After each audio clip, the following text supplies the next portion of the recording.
నమస్తే, నేను ప్రశాంత్.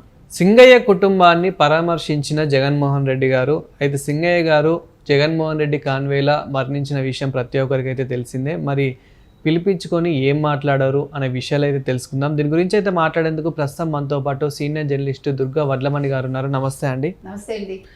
మేము సింగయ్య కుటుంబాన్ని పరామర్శించిన జగన్మోహన్ రెడ్డి గారు, ఏదైతే జగన్మోహన్ రెడ్డి గారు కాన్వే ఏదైతే ఉందో ఆ కాన్వేలో సింగయ్య గారు మరణించిన విషయం ప్రతి ఒక్కరికైతే తెలిసిందే. ఇప్పుడు మరి ఏం మాట్లాడారు వాళ్ళతోని? అంటే జగన్మోహన్ రెడ్డి మనం ఫస్ట్ నుంచి చెప్తున్న క్రిమినల్ మైండ్ ఎలా ఉంటుంది అంటే తిమ్మిని బెమ్మిని బెమ్మిని తిమ్మిని ఎలా చేస్తారు అంటే ఎంత స్కెచ్ ఎట్లా వేసుకుంటూ వచ్చారు. ఇక్కడ సింగయ్య వాళ్ళ అతని కాన్వాయ్ కింద పడ్డా ఆయన కారు కిందే, అందులో ఆయన కూర్చుని లేడు, ఆయన అందరికీ టాటా చెప్తున్నాడు ఫుట్బోర్డ్ మీద నిల్చుని కదా. అవన్నీ జరిగాక అతని పక్కకి ఇచ్చేశారు. చెప్పాలంటే ఒక జంతువులాగా ఒక కుక్కలాగా ఇచ్చి పడేశారు. మన ఆ ఫొటోస్ కూడా విజువల్స్ కూడా అందరం చూసాము. ఆ పడేశాక చుట్టుపక్కల ఒక్క మనిషి మీకు కనిపించాడు ఎక్కడైనా? ఒక్కళ్ళు లేరు. మరి ఇంత జనాలు వచ్చినప్పుడు అక్కడ జనాలు ఉండాలిగా. నెంబర్ 1 అది. నెంబర్ 2 ఏం జరిగింది కాదు, జగన్మోహన్ రెడ్డి కాన్వాయ్ తర్వాత ఒక ప్రైవేట్ వెహికల్ కింద పడ్డాడు అతను అని చెప్పారు. తర్వాత అంబులెన్స్ వచ్చింది, పోలీసులు గబగబా చర్యలు తీసుకున్నారు, అంబులెన్స్ తీసుకెళ్ళింది, ఆయన చనిపోయాడు. సో వాళ్ళ ఆవిడకి వీళ్ళు మన అంబటి రాంబాబు గారు వెళ్ళి, అంబటి రాంబాబు గారిని ఇంకొక లోకల్ లీడర్ వెళ్ళి 10 లక్షలు వాళ్ళ కుటుంబానికి ఇచ్చి అప్పటికప్పుడే సెటిల్మెంట్ చేసేసారు. మీరు అది మనం మాట్లాడుకోవాల్సిన అంశం. ఇక్కడ పక్క ఇట్లా జరిగింది, అక్కడ సెటిల్మెంట్ జరిగింది. ఇక్కడ 2 అంశాలు. ఒకటి, వెంటనే ఎందుకు సెటిల్మెంట్ చేశారు. రెండో, సెటిల్మెంటు జగన్మోహన్ రెడ్డి గారి లెక్కలో చెప్పాలంటే ₹1 కోటి ఇవ్వాలి పరిహారం. 10 లక్షలే ఇచ్చారు. ఆయన దేనికైనా కోటి కోటి అని అరుస్తూ ఉంటాడు కదా, ఏదో ఆయన సొంత సొమ్ము ఇచ్చినట్టు. ఇది ఇలా అయిపోతే దీని మీద ఎప్పుడైతే కేసు పెట్టి కేసు వచ్చాక జగన్మోహన్ రెడ్డి వెంటనే కోర్టుకు పరిగెట్టి నాకేంటి సంబంధం అంటూ దాని మీద రోజా గారు బయటకు వచ్చి మాట్లాడి, మొత్తం వైసీపీ వాళ్ళందరూ వచ్చి మాట్లాడి, చంద్రబాబు నాయుడు టైంలో అక్కడెక్కడో స్టాంపీడ్ జరగలేదా, ఇక్కడెక్కడో ఇది జరగలేదా, అప్పుడు చంద్రబాబు నాయుడు గారి మీద కేసు పెట్టారా, స్టాంపీడ్కిను నీ కారు కింద ఒక మనిషి పడిపోతే నువ్వు నవ్వుతూ ప్రజలకి నువ్వేమో ఏమంటారు చెయ్యి ఊపుతూ ఉంటే దానికి దీనికి సంబంధం ఉందా? నీ కారు చక్రం కింద పడితే నీకు సంబంధించిన ఒక కార్యకర్త పరిగెట్టుకుని వచ్చి అయ్యో అక్కడ ఎవరో పడ్డారండి మీ కారు కింద, మీరు కారు ఆపండి అంటే ఆ మనిషి పూర్తిగా తల పగలకుండా పక్కకి లాగేశారు. మరి ఇప్పుడు ఇదే సంఘటన పుష్ప 2 రిలీజ్ రోజున సంధ్య థియేటర్ దగ్గర ఈ ఘటన జరిగింది. సో అప్పుడు అల్లు అర్జున్ గారిని అదుపులోకి తీసుకొని విచారణ చేశారు. మీరు రోడ్ షో చేయడం వల్లనే ఇదంతా జరిగింది అని చెప్పేసి. సో ఇప్పుడు జగన్మోహన్ రెడ్డి మీద కూడా ఇలాంటి కేసు అదేవిధంగా ఇలా విచారణ చేసే అవకాశం ఉందా? ఇప్పుడు అల్లు అర్జున్ కారు కింద పడలేదు, అవును, స్టాంపీడ్లో చనిపోయారు. సరే, వాళ్ళు గవర్నమెంట్ ఒక నిర్ణయం తీసుకుంది, దాన్ని మనం ఖండించాము, మాట్లాడాము, మనం అల్లు అర్జున్ని సపోర్ట్ చేసాము. కానీ ఇక్కడ అసలు ఇది వీళ్ళ తప్పు, వీళ్ళ కారు కిందే పడ్డాడు, అవును, వాళ్ళ కార్యకర్తే అంటున్నారు. అలాంటి నీ కార్యకర్తనే నువ్వు పట్టించుకోనప్పుడు నువ్వు ఊళ్ళో వాళ్ళని ఎలా పట్టించుకుంటావు? నువ్వు అసలు ఒక రాజకీయ నాయకుడిగా ఎలా సరిపోతావు? నెంబర్ 1. నెంబర్ 2, ఇప్పుడు మొత్తం సీన్ అంతా మార్చేసి ఇప్పుడు స్క్రీన్ ప్లే డైలాగ్స్ అంతా కూడా మరి సజ్జలు రాసి ఇచ్చారో మరి ఎవరు రాసి ఇచ్చారో మొత్తానికి సింగయ్య భార్య కట్ చేస్తే సినిమాలో లాగా జగన్మోహన్ రెడ్డి ఇంట్లో ఉంది ఆవిడ తాడేపల్లిలో.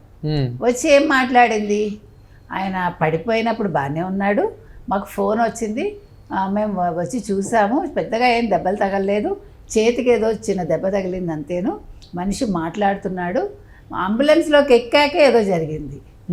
మరి అంబులెన్స్లో నువ్వు ఎక్కినప్పుడు అంబులెన్స్లో నువ్వు లేవా? మీ వైసీపీ కార్యకర్తలు లేరా? పోలీసులు లేరా? మరి అప్పుడేం చేస్తున్నా, నిద్రపోతున్నారా అందరూ? ఇక్కడ మాట్లాడాడు అంటే మరి అప్పుడు నువ్వేం చేసావు? నువ్వు కూడా లేవా ఆయనతోటి? అంబులెన్స్లో ఏదో జరిగినప్పుడు మీరేం చేస్తున్నారు? సింగయ్య భార్యని అడుగుతున్నాం మనం. లూత్ మేరియా ఏదో ఆవిడ పేరు. అయిపోయిందా? మాకు 10 లక్షలు ఇచ్చారు, మాకు సాయం చేశారు, మాకు అండగా ఉంటా అన్నారు, ఈయన గారు ఆశీర్వాదం ఇచ్చేసారమ్మా ఎవరు, జగన్మోహన్ రెడ్డి గారు. ఇంకా కొందరు ఏమని మాట్లాడుతూ ఉన్నారంటే ఇతర పార్టీ వాళ్ళే తనను కారు కింద తోసేశారు అన్నట్లు కూడా మాట్లాడుతూ ఉన్నారు. అసలు అక్కడ ఇతర పార్టీ వాళ్ళు ఎలా ఉంటారండి? అసలు జగన్మోహన్ రెడ్డి ప్రైవేట్ సైడ్ని ఎవరైనా రానిస్తుందా జగన్మోహన్ రెడ్డి దగ్గరికి?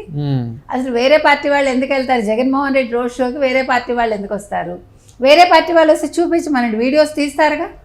పైనుంచి మీకు డ్రోన్ కెమెరాస్ ఉన్నాయి. ఇప్పుడు మీకు కావాల్సినవన్నీ సాక్షి వేసుకుంటుంది, సడన్గా లైవ్ ఆపేస్తుంది. మీకు ఆ రోజు ఆపేసిందిగా, మీకు గుర్తుంటే కనుక అయితే సడన్గా లైవ్ ఆపేసి వాళ్ళు విజువల్స్ వేసుకున్నారు అక్కడ ఆ ఇన్సిడెంట్ జరిగినప్పుడు.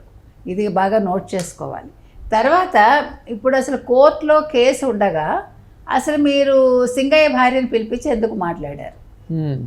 ఇది కోర్టు ఒప్పుకుంటుందా? ఇది కేసు కాదా? ఇది కూడా ఆలోచించాను. 2, సింగయ్య భార్య సడన్గా ప్లేట్ ఎందుకు ఫిరాయించింది? అంతకు ముందు వరకు ఆవిడ క్లియర్ కట్గా చెప్పింది నా భర్తను చంపేశారు అని. తర్వాత ఏం చెప్తోంది? ఇప్పుడు లోకేష్ మనుషులు వచ్చారు, ఒక 50 మంది వరకు మా ఇంటికి వచ్చేసారు. దేనికి వచ్చారు, ఎందుకు వస్తారు అసలు? మరి ఇప్పుడు వీళ్ళు కూడా మీ ఇంటికి వచ్చారుగా మనుషులు, వైసీపీ వాళ్ళు కూడా. మరి ఇది కూడా మాట్లాడాలి ఆవిడ. ఇప్పుడు లోకేష్ బాధ్యత అది, వాళ్ళ ప్రభుత్వంలో ఉన్నారు కాబట్టి ఒకవేళ మనిషిని పంపించారు అనుకుందాం, 50 మందిని అయితే పంపించారుగా. ఓ 2-3 పంపిస్తారు, మా అయితే 4-5 వెళ్తారు. 50 మంది వచ్చేసి నీ నాన్న చంపేశారా, లేకపోతే నీ ఇంటి నాన్న కూలగొట్టేశారా, లేకపోతే మిమ్మల్ని మీ దగ్గర అన్న బలవంతంగా సంతకాలు తీసుకున్నారా? ఏమీ చేయలేదుగా. మరి ఇవాళ ఎందుకు మీరు వచ్చి ఒక స్క్రిప్ట్ చదువుతున్నారు? మనం లూత్ మేరీని అడుగుతున్నాం, ఇవాళ మీరు వైసీపీ స్క్రిప్ట్ ఎందుకు చదువుతున్నారు? నెంబర్ 1. నెంబర్ 2, మీకు ఒకవేళ అనుమానం ఉంటే అంబులెన్స్ని అక్కడే ఆపేసి నీ భర్త బాగానే ఉంటే అనుకుందాం, నా భర్త బాగున్నాడు, చిన్న దెబ్బే తగిలింది అనుకున్నప్పుడు మీరు అంబులెన్స్లోంచి దింపేసి ఒక ఆటో చేసుకుని మీ ఇంటికి తీసుకెళ్ళిపోవాల్సింది. తీసుకెళ్ళిపోయి మీకు ఎవరి మీద అనుమానం ఉంటే వాళ్ళ మీద కేసు పెట్టాల్సింది. మరి పెట్టకుండా మీరు 10 లక్షలు ఎందుకు తీసుకున్నారు? అంటే ఓ పక్క నీ భర్త అంబులెన్స్లో వెళ్తూ ఉంటే నువ్వు ఇక్కడ డబ్బులు తీసుకున్నావా? ప్యారలల్గా జరిగాయిగా, సైమల్టేనియస్గా జరిగాయిగా 2 ఇన్సిడెంట్స్. అంటే మీరు మీ భర్తను పట్టించుకోకుండా మీరు డబ్బుల కోసమని పరిగెట్టారా? ఇవన్నీ కూడా ఇప్పుడు ప్రతి ఒక్కటి చూడాలి. అర్థమైందా మీకు? సో ఇవాళ సింగయ్య భార్యదే మొత్తం తప్పు కనిపిస్తోంది 1.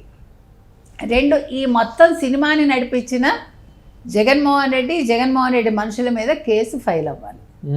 తర్వాత సింగయ్య భార్య ఇప్పటికి కూడా అనుమానాలు ఉంటే వెళ్ళి ఒక కేసు ఫైల్ చేయమనండి. ఆవిడని రేపొద్దున ఎవరైనా సినిమా తీస్తే సినిమాలో కూడా ఆవిడని ఒక క్యారెక్టర్ ఆర్టిస్ట్గా పెట్టుకోవచ్చు. ఎందుకంటే ఒక పక్క భర్త చనిపోతే నా భర్త బాగున్నాడు అన్న పెద్ద మనిషి, అంబులెన్స్లో ఏదో జరిగింది అన్న పెద్ద మనిషి 10 లక్షలు ఎందుకు తీసుకుంది? ఇక్కడ కులమే కాకుండా మతాన్ని కూడా అడ్డు పెట్టుకుని జగన్మోహన్ రెడ్డి నాటకాలు ఆడుతున్నాడు. క్రిస్టియన్స్, దళితులు ఈ రెండింటిని ప్లే చేసి వాళ్ళని క్రిస్టియానిటీ కోసం తన వైపు తిప్పుకొని నాటకాలు ఆడుతున్నాడు.